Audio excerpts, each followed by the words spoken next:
Clap. Salut à tous, aujourd'hui on va parler de la CR10.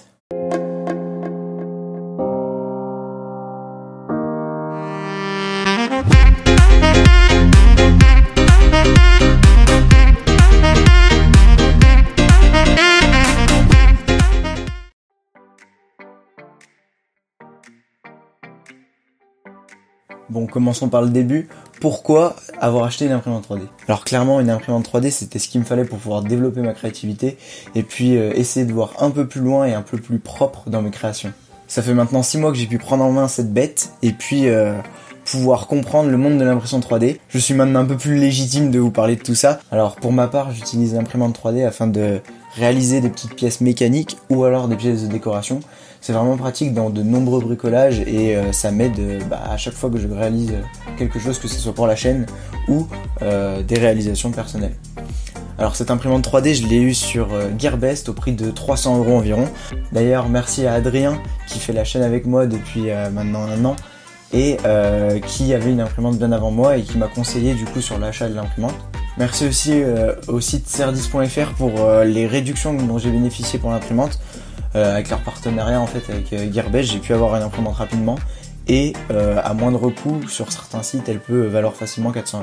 Alors l'impression 3D c'est quelque chose que je ne connaissais pas du tout au début, mais grâce à ma formation j'ai appris à maîtriser des logiciels de création 3D comme SolidWorks qui me permettent du coup de réaliser pas mal d'objets et de les imprimer selon mes envies.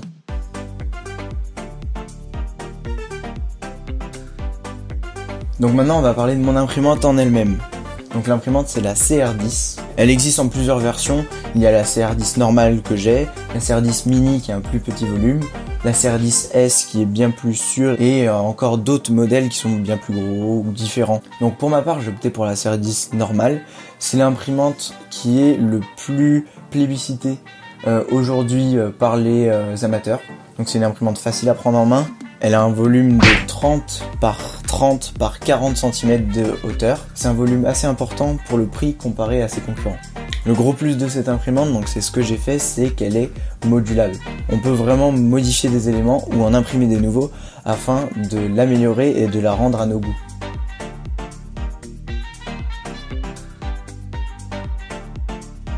Alors bien évidemment, l'imprimante, on la reçoit pas comme ça. J'ai fait pas mal de modifications, que ce soit grâce à l'imprimante en grande majorité. On imprime des pièces avec l'imprimante qui serviront à améliorer l'imprimante elle-même. Par améliorer, j'entends réduire le bruit de l'impression, lui donner un design un peu plus sympa, lui donner de nouvelles fonctionnalités comme les LED que j'ai ajoutées et que je vous présenterai tout à l'heure, ou tout simplement la rendre plus performante. Tout ça, c'est des choses qu'on peut améliorer et qui sont, entre guillemets, pas très chères comparées à l'imprimante. Je vais maintenant vous parler des quelques améliorations que j'ai faites sur mon imprimante. Donc tout d'abord j'ai changé le ventilateur du boîtier de commande. Le boîtier de commande était composé de 3 ventilateurs assez bruyants. Je les ai tous les 3 remplacés par un seul ventilateur plus gros, moins bruyant. Du coup grâce à ça j'ai quand même gagné pas mal de tranquillité. J'ai aussi réalisé un dérouleur de bobines. C'est pour moi une des premières choses à faire sur une imprimante car ça évite au filament de se coincer. On peut avoir des impressions plus longues, on n'a plus à surveiller l'imprimante et ça c'est génial. Pour les autres modifications, j'ai réalisé par exemple un cache-écran, car l'écran reste tout le temps allumé durant l'impression et ça peut gêner parfois. J'ai aussi donc réalisé 2 drag chains. Ce sont les espèces de range-câbles que vous voyez là. Ils servent à éviter que les câbles ne traînent un peu partout et rendent un aspect un peu esthétique et sympa à l'imprimante. Pour les installer, j'ai dû par contre acheter un kit d'extension de câbles. C'est quelque chose qui est faisable soi-même, mais pour la sécurité, car mon imprimante tourne beaucoup, j'ai préféré l'acheter et payer un peu plus cher, histoire d'avoir quelque chose de vraiment sûr et d'être serein avec tout ça. J'ai aussi réalisé un système d'éclairage afin de pouvoir voir correctement lorsque l'impression se réalise, vu que je n'ai pas vraiment de lampe au-dessus de cette imprimante. Le fait d'avoir séparé l'éclairage en deux me permet d'avoir un éclairage global et un éclairage très précis sur la buse afin d'y voir vraiment très clair. J'ai réalisé cet éclairage avec un simple bandeau de LED acheté sur internet. 2 petites autres modifications sont par exemple un filtre pour le filament. Ça évite d'avoir trop d'impuretés sur le filament lorsqu'il rentre dans l'imprimante. Ça permet donc d'avoir une meilleure qualité d'impression et pas de poussière sur l'impression. J'ai aussi réalisé une roue sur le dessus de l'imprimante afin de pouvoir monter le chariot d'impression sur l'axe Z plus facilement que directement sur le logiciel.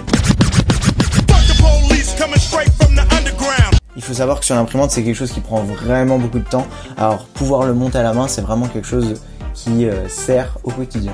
Je ne vous ai pas parlé aussi de l'extendeur de carte SD. Cette imprimante marche avec une carte SD ou reliée directement à l'ordinateur. Personnellement, j'ai choisi d'avoir une carte SD car une fois que le fichier est enregistré sur la carte SD, on est sûr qu'il n'y aura aucun souci pendant l'impression. Donc j'ai acheté une extension de carte SD. Fuck you. Sur Amazon, je vous mettrai les liens dans la description si vous voulez. Ça me permet d'éviter d'user le port SD qui est dans l'imprimante. Et puis ça a aussi un aspect vraiment pratique car la carte SD est directement disponible sur la façade avant de l'imprimante et non sur le côté. Pour un aspect esthétique aussi, j'ai changé les petites bandelettes qui étaient sur l'imprimante. Au départ, elle était de cette couleur un peu jaune orangé. Bon, on va pas se mytho, hein, c'est pas vraiment joli. Vu que j'ai imprimé tous les éléments en noir et blanc sur cette imprimante, j'ai aussi décidé donc de mettre ces bandelettes en blanc et d'en enlever certaines. Niveau modif extérieur, j'ai aussi réalisé une table pour disposer de cette imprimante. Sur cette table, j'ai fabriqué un tiroir où je peux ranger tous mes outils qui sont directement liés à l'impression 3D. Toutes les cases du rangement de ce tiroir ont été faites à l'impression 3D, donc oui, c'était très long à imprimer. Ça reste à ce jour ma plus grosse impression et j'en suis plutôt content parce que ça tient vraiment la route. J'ai aussi réalisé des modifications mineures comme des roulettes pour régler le lit chauffant, un protège-câble à l'arrière pour protéger le lit chauffant aussi. J'ai changé la ventilation de la tête d'impression.